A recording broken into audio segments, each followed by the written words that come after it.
Ce matin, on va finir avec, je ne sais pas si vous vous rappelez, il y a quelque temps, on avait vu la parabole des vierges folles et des vierges sages. Et ensuite, on a vu la parabole des talents, quand le roi revient et regarde ce que ses serviteurs ont fait, les talents, c'est-à-dire de l'argent, hein, dans la parabole, qui leur a été remis.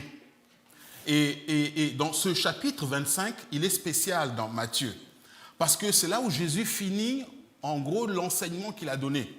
Le verset 26, le chapitre 26 commence par « Et quand il eut achevé tous ses discours ». Donc pour Matthieu, cette phase termine le ministère plus ou moins public de Jésus. Et à partir du 26, on commence les choses un peu moins agréables. Et ça, on en parlera à Pâques. Ce qui est intéressant, c'est que dans ce chapitre 25, Jésus, pendant longtemps, a parlé aux Hébreux. Il a parlé aux Juifs. Il a parlé à la nation d'Israël. Et dans ce chapitre 25, à la fin, il leur donne des paraboles dans lesquelles il introduit le fait que, ok, je vous ai parlé à vous, j'ai mon ministère parmi vous, désormais aussi, je vais aussi aller vers les nations.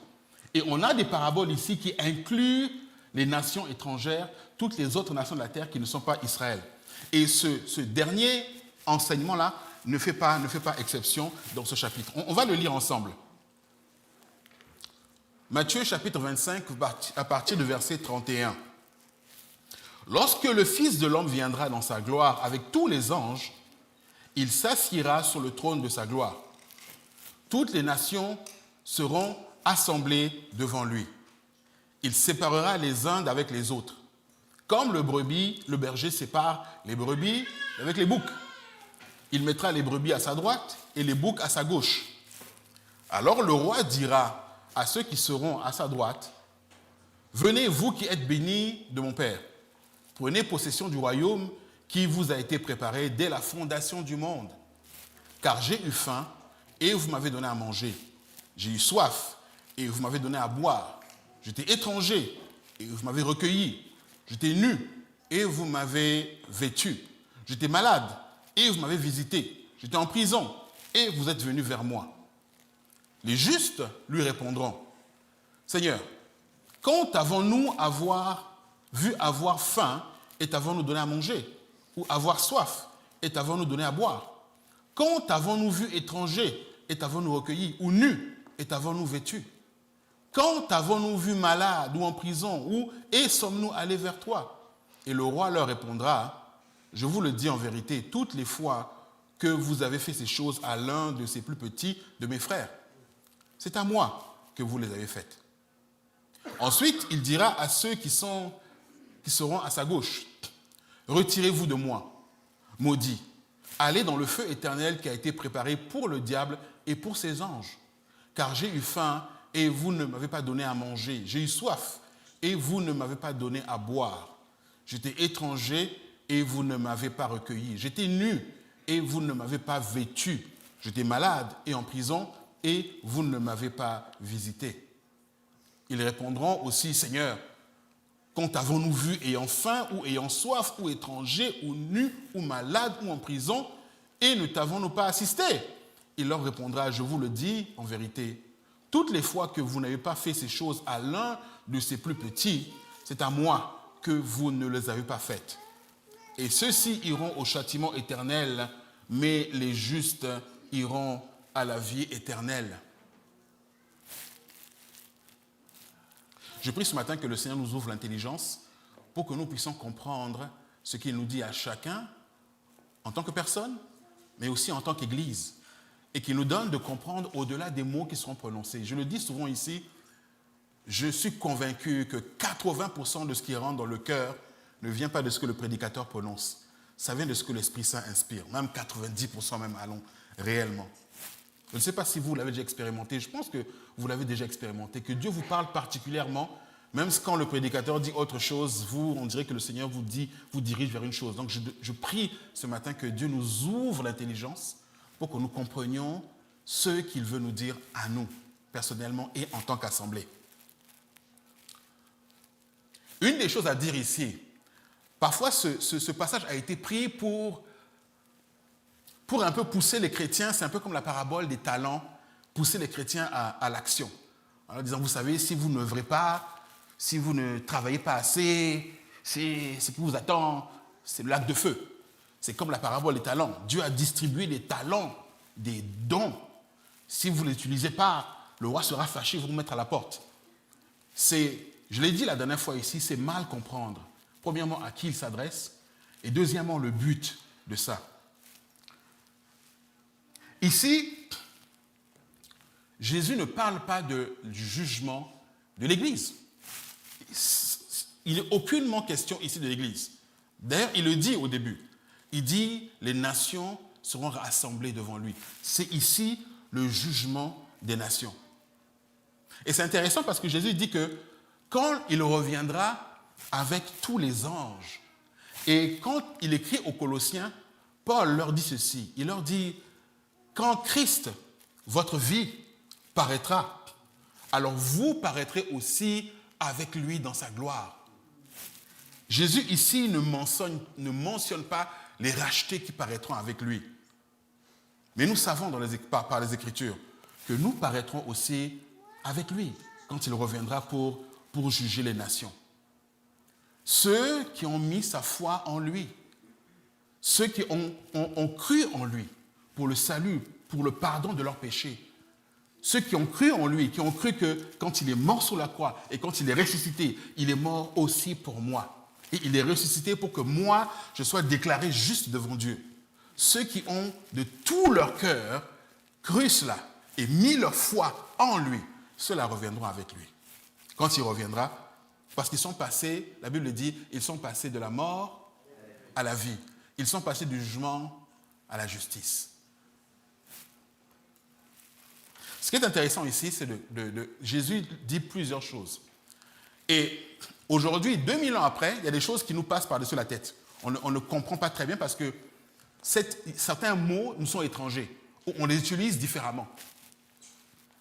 Jésus commence à dire à ces Juifs qui l'écoutent, il leur dit que quand le Fils de l'homme paraîtra, toutes les nations seront assemblées devant lui. Est-ce que quelqu'un ici connaît le mot hébreu pour nation?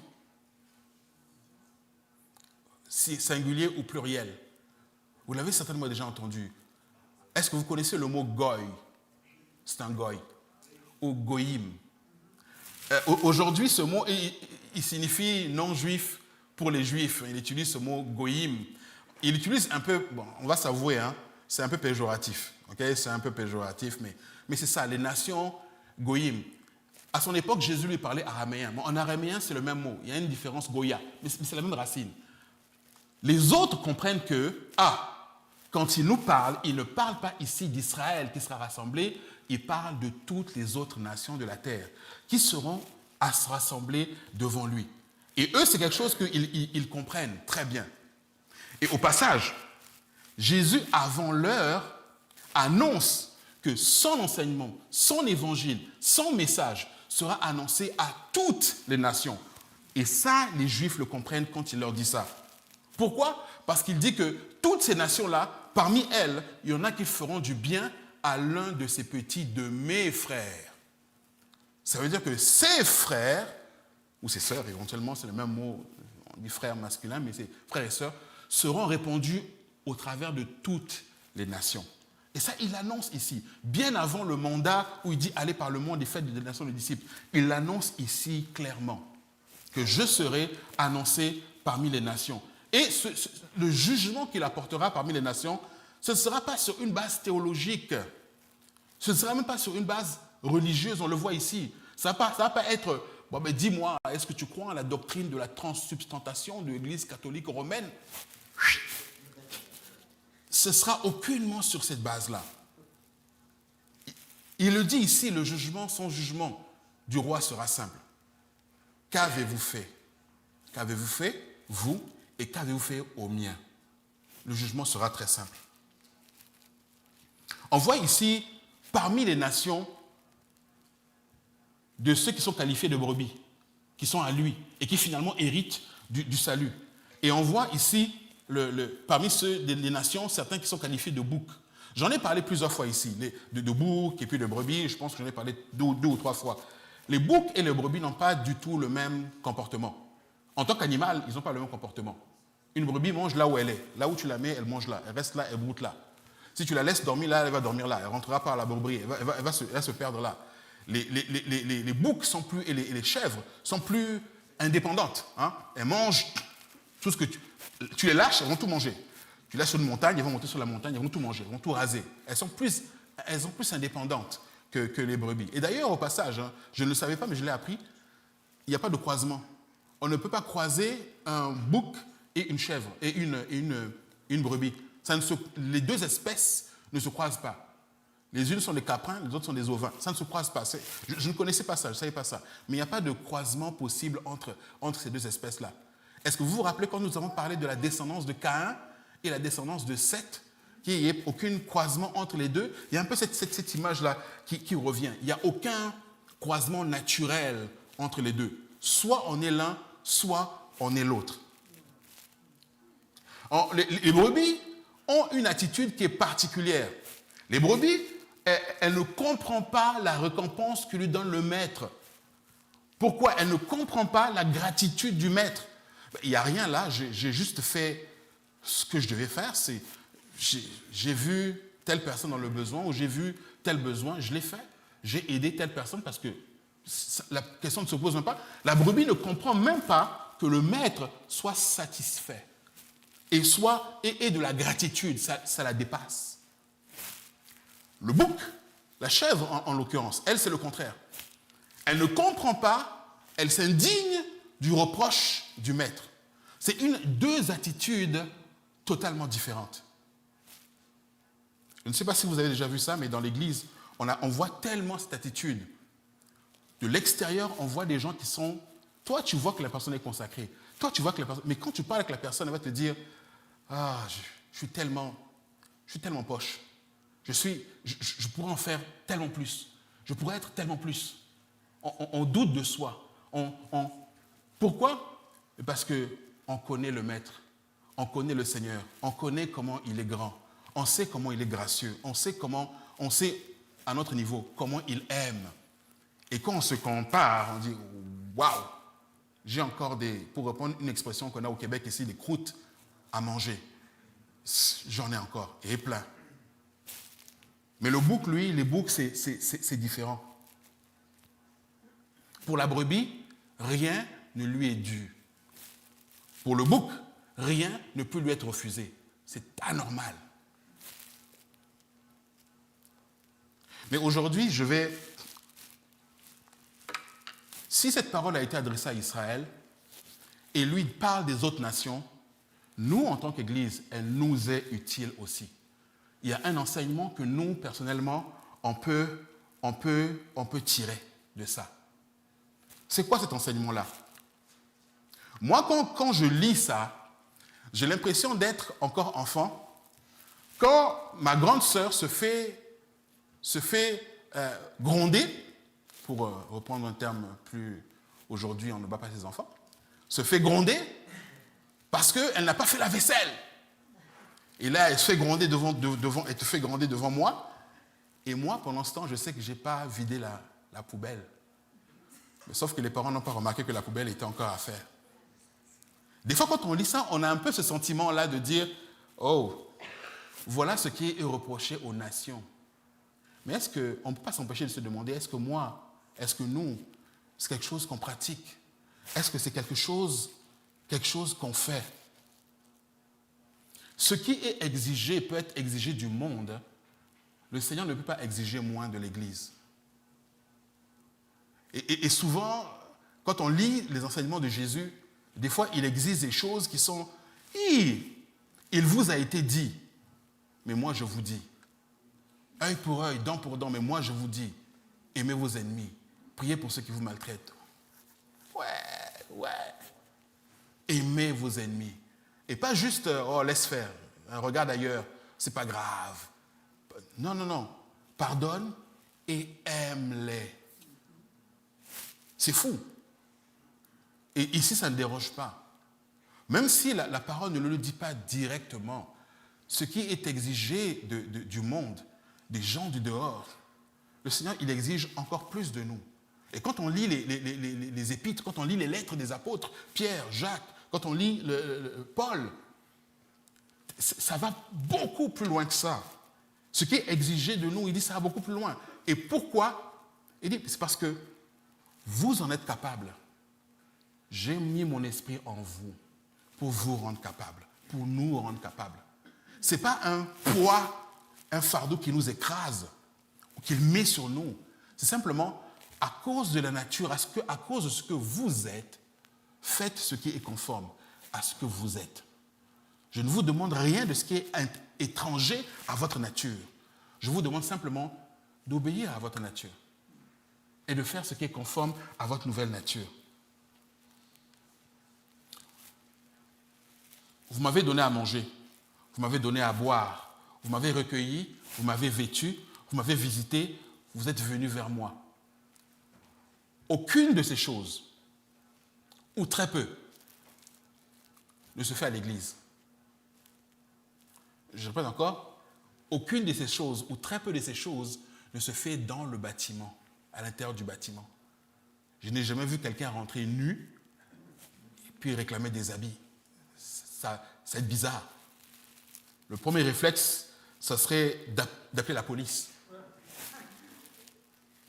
On a rarement vu quelqu'un rentrer puis dire que j'ai faim et le faire asseoir dans un coin de la table et puis lui servir un repas directement comme ça. La plupart du temps, quand on peut, on donne un petit chèque ou on donne un peu d'argent. Mais ces choses pratiques ne se font simplement pas couramment à l'intérieur des murs du bâtiment, oui ou non? Mais pour la majorité d'entre nous, 90% de notre vie chrétienne est résumée dans ce que nous vivons à l'intérieur de ces murs ici.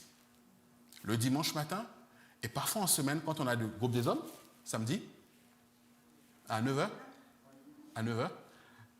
je fais de la publicité, merci de rien, samedi 9h, et quand on a des réunions, le groupe des femmes, etc., le groupe des ados, 90% de notre vie se résume à ici. Pour la majorité d'entre nous, malheureusement, les fardeaux que nous portons, on les porte tout seuls. On les porte tout seuls. Parce que, premièrement, ça ne regarde personne. Ça ne regarde que moi et ma conjointe ou mon conjoint. Et deuxièmement, si jamais j'en parle, le bruit peut se répandre. Et par le passé, beaucoup d'entre nous ont été blessés par ces attitudes-là. Le fait que le secret n'ait pas été gardé, ou le fait que certains frères et sœurs n'aient pas été compatissants envers nous, n'ont pas été, j'aime beaucoup ce mot-là, compatissants, n'ont pas partagé, le mot grec là, compato, n'ont pas partagé la douleur, littéralement, c'est le mot, partager la douleur, n'ont pas partagé la douleur avec nous. Ça laisse tellement de traces qu'on se renferme sur soi, mais ce n'est pas la bonne attitude. Et c'est un reproche que je nous fais et que je me fais à moi premièrement. Je suis capable, je vais me débrouiller seul. On lutte seul. On lutte seul. Et le dimanche, on vient essayer de recharger un peu les batteries pour la semaine, se requinquer, avoir une parole d'exhortation, être remotivé pour repasser la semaine. On ne peut pas s'empêcher de se demander, quand Jésus parle de la vie abondante, est-ce que c'est juste ça? C'est sûr que ça fait partie. C'est sa grâce qui nous donne ça. C'est sa grâce qui nous a donné ce bâtiment-là. C'est sa grâce qui nous a donné nos rassemblements. Et on en profite bien. On est là, il fait bon, on a chaud, c'est agréable. Et c'est agréable d'avoir un lieu où on peut se rencontrer, où on peut prier ensemble, c'est agréable. Et c'est une bonne chose. La question c'est, est-ce que c'est tout? Des fois, quand on en parle à nos amis catholiques, souvent on leur dit que vous savez que nous, les évangélistes protestants, pour nous, l'Église, ce n'est pas le bâtiment. Combien nous l'ont dit? Combien nous l'ont dit? L'Église, ce n'est pas le bâtiment. Et on le pense réellement. Cela, quand on le dit, on le pense. Que l'Église, l'Ecclésia de Dieu, ce n'est pas le bâtiment. Mais un jour, je me suis assis et je me suis posé cette question-là. S'il y a un incendie demain à Oasis et que le bâtiment brûle, que Dieu c'est quoi que Dieu le veuille? Comment c'est quelle expression qu'on utilise? Non, pas Dieu le veut. Non. Dieu nous en préserve. Merci. Dieu nous en préserve. Dieu le veut. Comment? Il faut consulter, hein, mon frère. mais la question est, le bâtiment brûle et est réduit en cendres. La question est, où est Oasis? Qu'en est-il d'Oasis? Qu'est-ce qu'on fait? Qu'est-ce qu'il reste? Est-ce qu'on pourra? Et ça, c'est une bonne question. Nous avons nos maisons. Mais souvent, se retourner et changer d'attitude, changer d'habitude en un, c'est très difficile pour l'être humain. Nous sommes des créatures d'habitude. Et nous sommes confortés dans nos habitudes. Avec le temps, si on ne fait pas attention, et ça c'est vrai pour n'importe qui, n'importe où, n'importe quelle assemblée, le bâtiment finit par incarner l'assemblée. Et ça c'est un danger quand on en arrive là.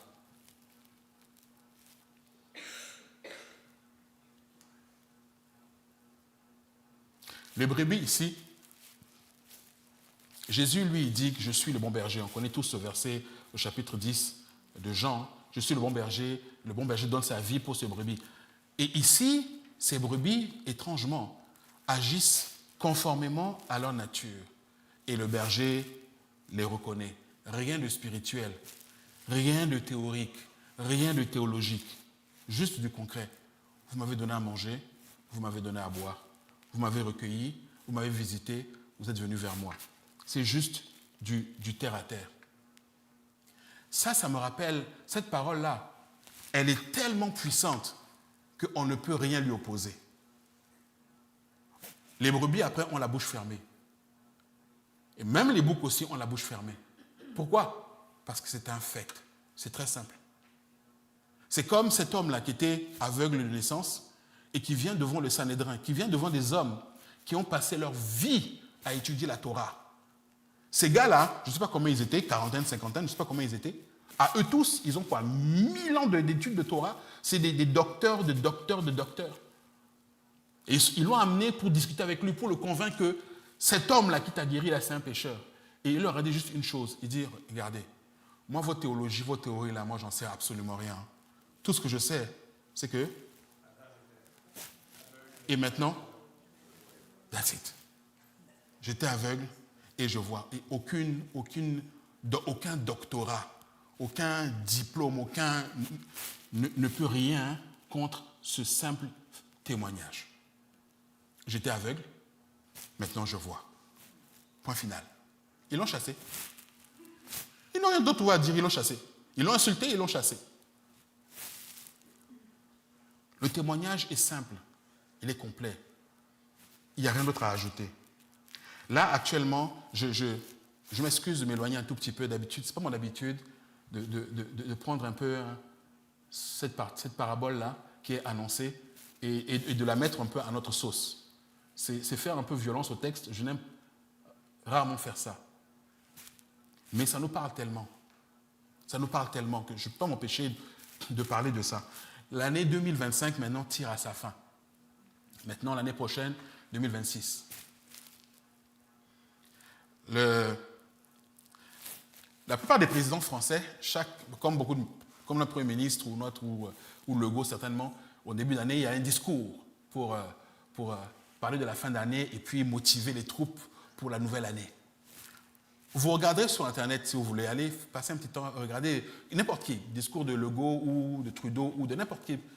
Regardez un dirigeant et regardez les discours qu'il fait chaque année, l'année passée et puis les autres années. À chaque fois, ça ne manque pas, que l'année qu'on vient de vivre était difficile, mais l'année prochaine, ne vous inquiétez pas, ça sera meilleur. Et l'année d'après, c'est toujours l'année a été difficile. Pour nous, difficile ou pas difficile, nous l'avons passé avec le Seigneur. Jésus a été avec nous depuis le 1er janvier et il sera avec nous jusqu'au 31 et bien au-delà. Quel que soit ce que nous avons vécu, des hauts et des bas, et des fois des bas très profonds, il ne nous a pas lâchés. Il a été avec nous à chaque instant. Personne ne peut dire, je suis dans la détresse et il m'a abandonné et il est parti. c'est pas vrai. J'étais désespéré, j'étais dépressif. Là, je n'en pouvais plus, je ne sais pas quoi faire. Et il m'a abandonné. Ce n'est pas vrai. Mais la question est, on a atteint en tant qu'assemblée, quand on regarde ce qui se passe, les ministères marchent bien. En tout cas, ici à l'église, regardez, on est arrivé ce matin, le podium était nettoyé, les chaises étaient nettoyées, nos enfants sont bien enseignés, nos jeunes sont bien encadrés, le bâtiment est bien chauffé, on est très à l'aise. Bon, il manque des cappuccinos et puis ça on verra. Le petit... bon, on ne va pas rentrer là. On y travaille. Mais voici maintenant la question qu'on peut se poser. Est-ce qu'on est satisfait? Pas reconnaissant. Non. On l'est reconnaissant. On est profondément reconnaissant. Mais est-ce que pour nous, c'est assez? Là où on en est, est-ce que, tel que ces choses, est-ce que c'est assez? Est-ce que ça suffit à notre plénitude? À la plénitude de notre joie? Est-ce que c'est assez? Est-ce que le niveau de croissance qu'on a atteint, le niveau de prière qu'on a atteint, le niveau de communion fraternelle qu'on a atteint, est-ce que c'est assez? Comprenez-moi bien. Ce n'est pas un reproche que je nous fais ou qu'on se fait. C'est de dire, est-ce qu'on veut plus? C'est bon ce que nous avons. Seigneur, merci. Mais on veut plus que ça. On veut plus de toi. On veut plus de ta révélation. On veut plus te voir à l'œuvre parmi nous. On veut plus de témoignages. Moi, il y a des témoignages cette année qui m'ont vraiment fait du bien, qui m'ont vraiment fortifié. Ginette, tu m'excuseras de parler de toi, je suis vraiment désolé, mais le témoignage public qu'elle a donné, que ça va. Je compte sur lui, il me soutient. C'est le témoignage comme ça qui fortifie le cœur. Parce qu'on ne sait jamais ce que les frères et les sœurs traversent. On ne sait jamais. Et des fois, juste témoigner de ce que Dieu fait pour nous et de comment nous, on s'accroche. Je vous le dis, moi, je le confesse, moi, je le dis publiquement, ça m'a fait un bien fou. Ça m'a fait du bien. Ça m'a permis de tenir debout à un moment où c'est le plus difficile, des fois, de pas juste lâcher, de dire, écoute, c'est bon. Et ça, moi, j'en veux plus. J'en veux plus. Plus de ça. Plus de témoignages. Plus de voir à l'œuvre ce que Jésus fait au jour le jour. Au jour le jour. Plus de percevoir la voix de Dieu. Je veux entendre plus. Et voir mes frères et mes sœurs entendre dans leur vie la voix du Seigneur. Je prends telle décision, mais je sens que le Seigneur m'a... Là, je sais que c'est lui qui me parle de ne pas faire ça, d'aller dans cette direction-là. Est-ce que nous avons assez? Est-ce que ce à quoi nous aspirions, est-ce que c'est... Ça y est, on a atteint? Est-ce que comme Pierre, on va dire, on a atteint, on est sur la montagne, on va rester là, on va se faire des tentes et puis être peinard, tranquille? Ou est-ce qu'on a faim de plus?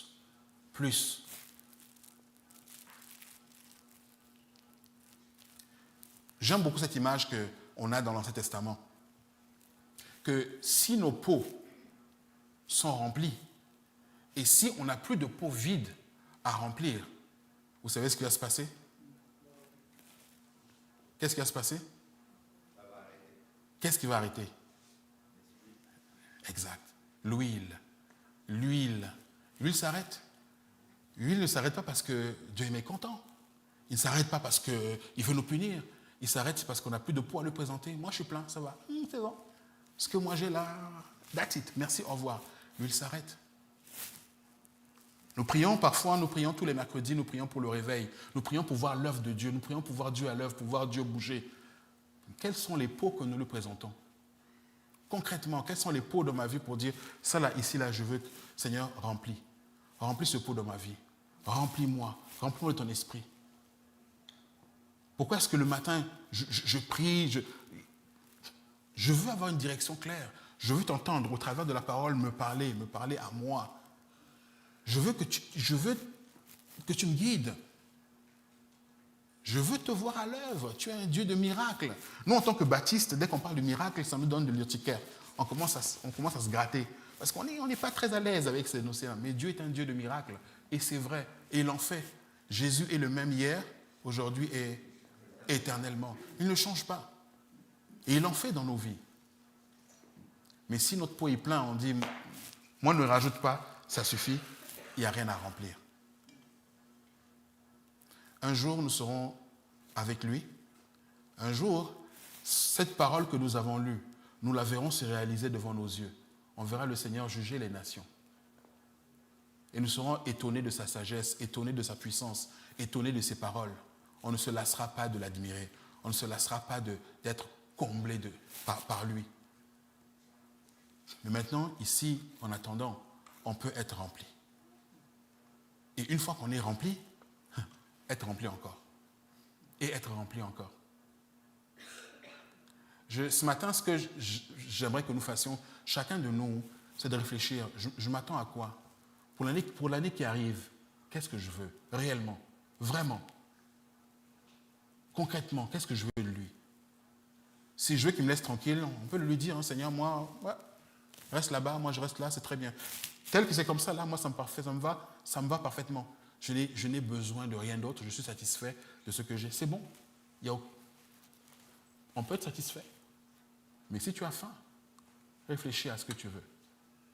Réfléchis à ce que tu veux pour 2026. Réfléchis à ce que tu veux pour ton assemblée.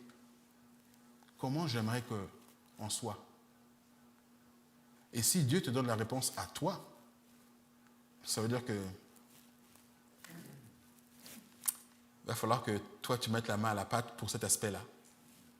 Et puis quelqu'un d'autre, Dieu, il donnera un autre aspect à quelqu'un d'autre et cette personne sera devant lui responsable de cet aspect-là. Vas-y, travaille dessus. J'aimerais qu'on soit plus comme ça. Ma fille, vas-y, go, commence. Ah, moi, bien, très bonne idée, mon fils. Vas-y, commence. Va avec la force que tu as. Et ce matin, je veux nous encourager à ça. De s'attendre à plus. Pas par gourmandise ou par manque de gratitude, mais bien au contraire. Parce qu'on voit comment on a goûté, on a goûté combien l'Éternel était bon. On a goûté combien était bon. Hey, on en veut plus. On veut que ça déborde et on veut que ça déborde même à l'extérieur. Dans nos familles, dans nos amis, que ça déborde. Une fois, Camille avait posé une question, on était à table, ma fille, elle était à table, et Annelle a commencé à répondre. Et ma fille s'est fâchée. Oh, toi, dès qu'on pose une question sur n'importe quoi, tu parles de Dieu. Et Annelle a dit, c'est le plus beau compliment qu'on m'ait fait.